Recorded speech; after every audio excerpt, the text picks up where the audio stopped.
Hey everyone.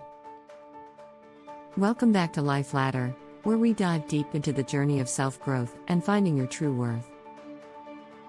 Today, I'm going to share something very personal and, honestly, quite painful.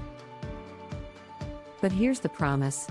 By the end of this video, you'll not only understand the hidden cost of people-pleasing, but you'll also gain the tools and confidence to stop it in its tracks.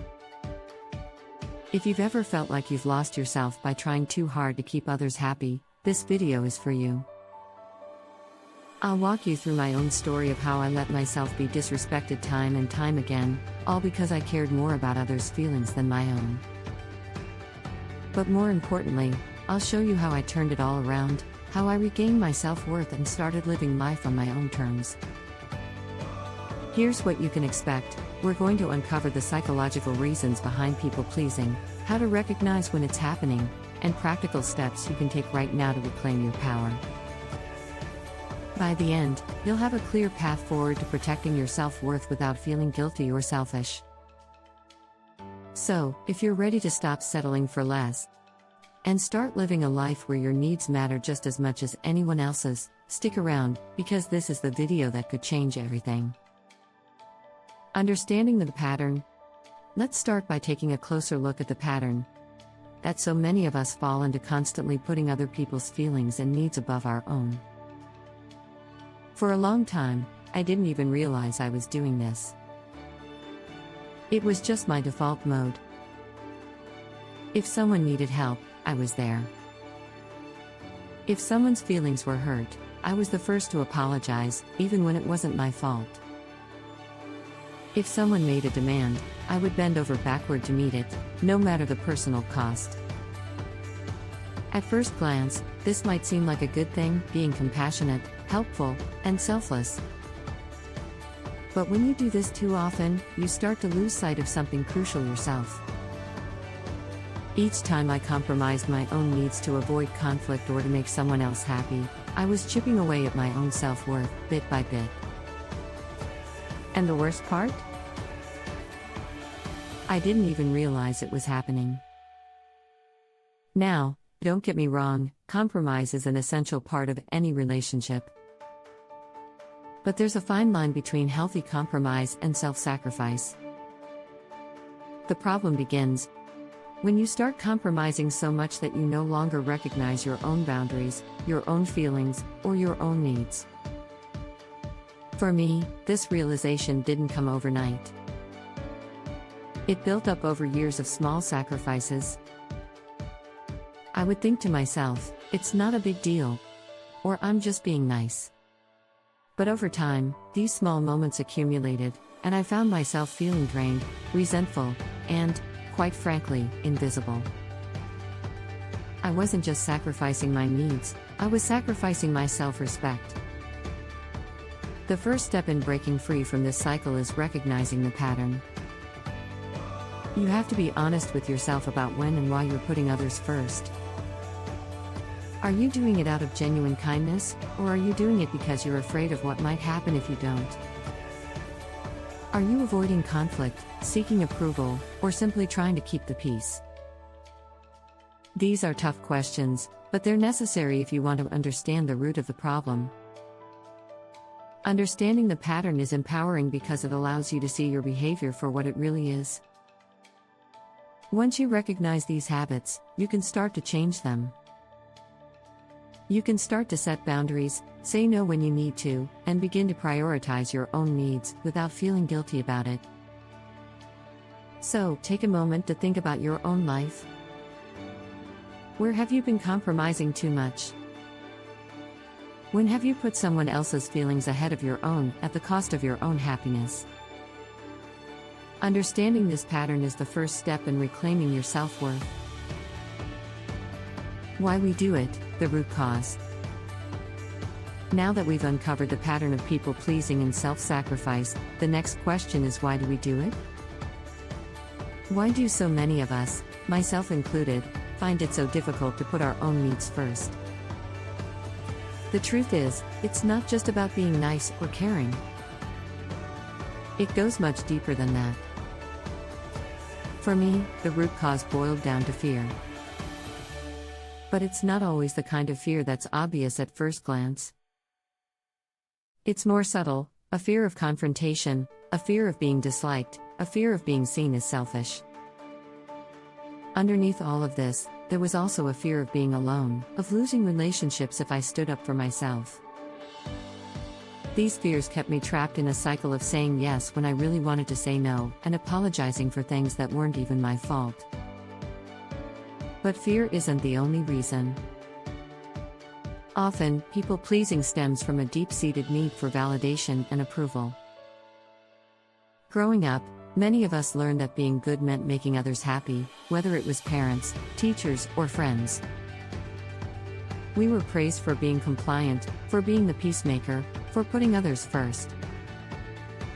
Over time, this becomes ingrained in our sense of identity. We start to believe that our value comes from how much we can give to others, rather than who we are as individuals. Another key factor is the desire to avoid conflict. For many of us, conflict is uncomfortable, even scary. We worry about the repercussions of saying no, or standing up for ourselves. Maybe the other person will get angry, or maybe they'll withdraw their affection. So, to keep the peace, we compromise, again and again.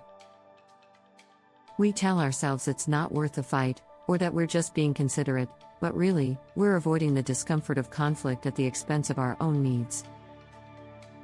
And let's not forget about the impact of societal and cultural expectations. We live in a world that often praises selflessness and labels assertiveness, especially in women, as being pushy or aggressive. Many of us have been conditioned to believe that being kind means putting others before ourselves, and that setting boundaries is somehow unkind or selfish. These cultural messages can be incredibly powerful, shaping our behavior in ways we're not even consciously aware of. It's important to recognize that these fears, needs for validation, and societal pressures aren't just bad habits, they're deeply ingrained beliefs and patterns that have been reinforced over time. Understanding this helps to take away the shame or guilt we might feel about being people pleasers. It's not about blaming ourselves, it's about recognizing where these tendencies come from and how they've influenced our lives. So, if you've ever wondered why it's so hard to say no, or why you feel guilty when you do, remember this: it's not because you're weak or incapable. It's because you've been conditioned, by your experiences, by society, and by your own fears, to believe that other people's needs matter more than your own. But the good news is, once you understand this root cause, you can start to challenge it. You can begin to rewrite the narrative and reclaim your self-worth. In the next part of this video, I'm going to share how I did just that. How I confronted these fears, redefined my sense of self, and began to build healthier, more respectful relationships.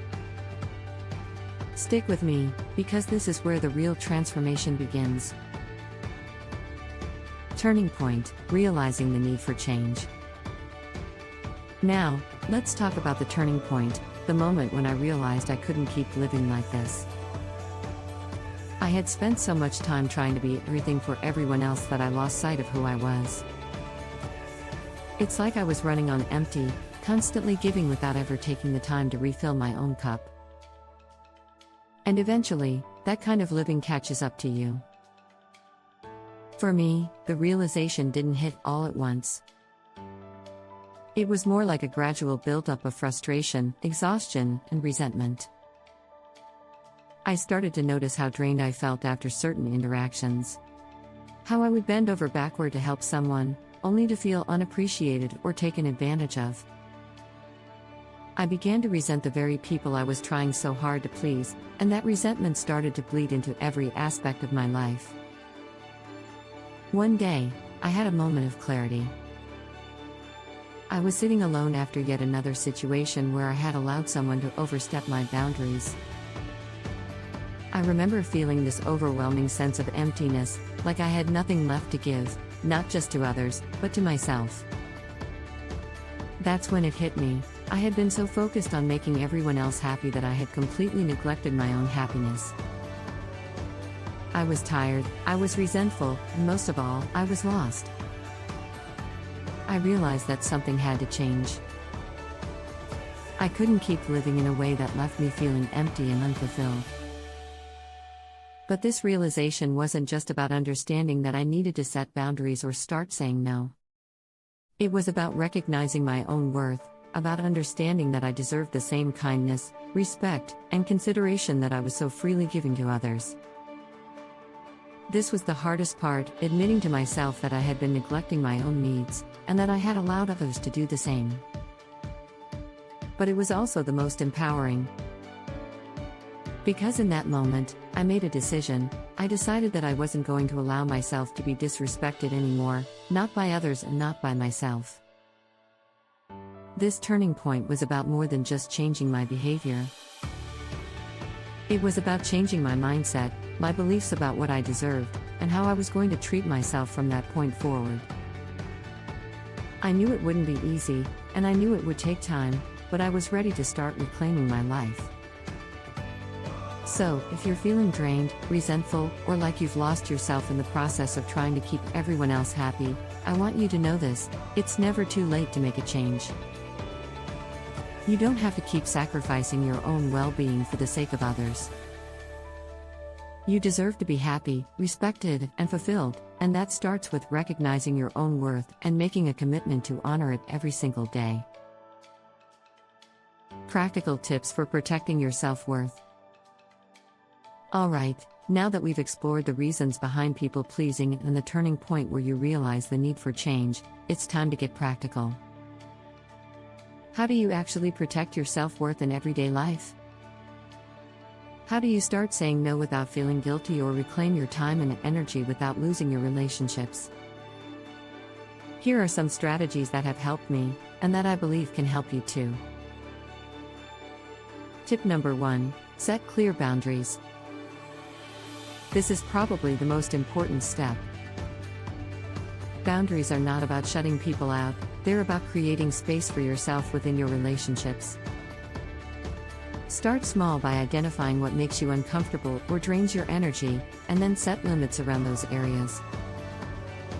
For example, if you find yourself always working late because you can't say no to extra tasks, practice saying, "I can't take this on right now, but I can help you find another solution." Setting boundaries might feel uncomfortable at first, but with practice, it becomes a powerful tool for protecting your time, energy, and self-respect. Tip number 2: learn to say no without guilt. This was a big one for me. Saying no doesn't make you a bad person, it simply means you're prioritizing what's important to you. The key is to say no clearly and respectfully, without over-explaining or justifying your reasons. For instance, you might say, "I appreciate you thinking of me, but I won't be able to attend, or I have other commitments that I need to focus on." Remember, every time you say no to something that doesn't serve you, you're saying yes to something that does. Tip number 3: practice self-compassion. One of the reasons we fall into people-pleasing is because we're often our own harshest critics. We tell ourselves that if we don't make others happy, we're not good enough. But here's the truth: you deserve the same kindness and understanding that you give to others. When you start feeling guilty for setting boundaries or saying no, take a moment to remind yourself that it's okay to put your needs first. Practice positive self-talk, and treat yourself with the compassion you'd offer a friend. One exercise that really helped me was journaling. Each day, I'd write down 3 things I did to honor my own needs and how it made me feel. Over time, this helped shift my mindset from guilt to empowerment. It reminded me that I'm worthy of care and respect, both from myself and from others. Tip number 4: surround yourself with supportive people.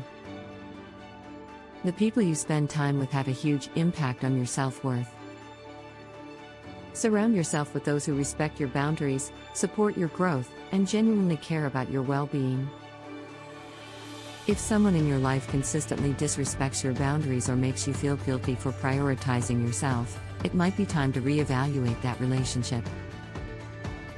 This doesn't necessarily mean cutting people out completely, but it can mean spending less time with them or having a candid conversation about your needs.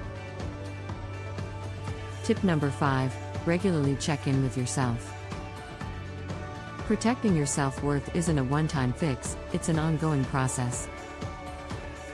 Make it a habit to regularly check in with yourself. How are you feeling? Are your needs being met? Are you staying true to your boundaries? This kind of self-awareness helps you stay on track and make adjustments as needed. It can be as simple as taking a few minutes each day to meditate, reflect, or even just breathe deeply and listen to what your mind and body are telling you. Remember, this journey is about progress, not perfection. It's okay if you slip up or struggle, it's all part of the process. What matters is that you're making a conscious effort to value yourself and protect your self-worth. So, those are my top 5 tips for protecting your self-worth. Implementing these strategies won't just improve your relationships, it'll also help you live a more balanced, fulfilled, and authentic life. It's a process, and it takes time, but every small step you take towards honoring your own needs is a step towards a happier, healthier you. Remember, you're not alone in this journey, there's a whole community here to support you. Summary. And there you have it, a journey from realizing the patterns of self-sacrifice to taking actionable steps to protect your self-worth. If you've made it this far, I want to congratulate you. Just watching this video means you're already taking the first steps towards valuing yourself more and breaking free from the cycle of people-pleasing. I know how difficult it can be to confront these patterns and make changes, especially when it feels like you've been stuck in them for so long. But remember, every small change adds up. Every time you set a boundary, say no without guilt, or choose to prioritize your own needs, you're building a stronger foundation of self-respect. And with each step, you're teaching others how to treat you with the same respect and care. I want to encourage you to celebrate your progress, no matter how small it may seem. It's easy to focus on what's still left to do, but don't forget to acknowledge how far you've already come. This journey isn't about becoming perfect, it's about becoming more true to yourself, more aligned with your own needs, and more confident in your own worth. As we wrap up, I want to leave you with this thought: you are worthy of respect, love, and happiness, simply because you exist. You don't have to earn it by sacrificing your needs or bending over backward for others. You deserve it, just as you are. If this video resonated with you, I'd love to hear your thoughts in the comments below. Share your own experiences, challenges, or any tips that have helped you on your journey. Let's build a community where we can support each other in prioritizing our self-worth and living authentically. And if you found this content helpful, don't forget to like, share, and subscribe to the channel for more videos like this. Thank you so much for joining me on this journey today. Remember, your feelings matter, your needs matter, and you matter. Until next time, take care of yourself, and keep climbing that ladder of self-worth.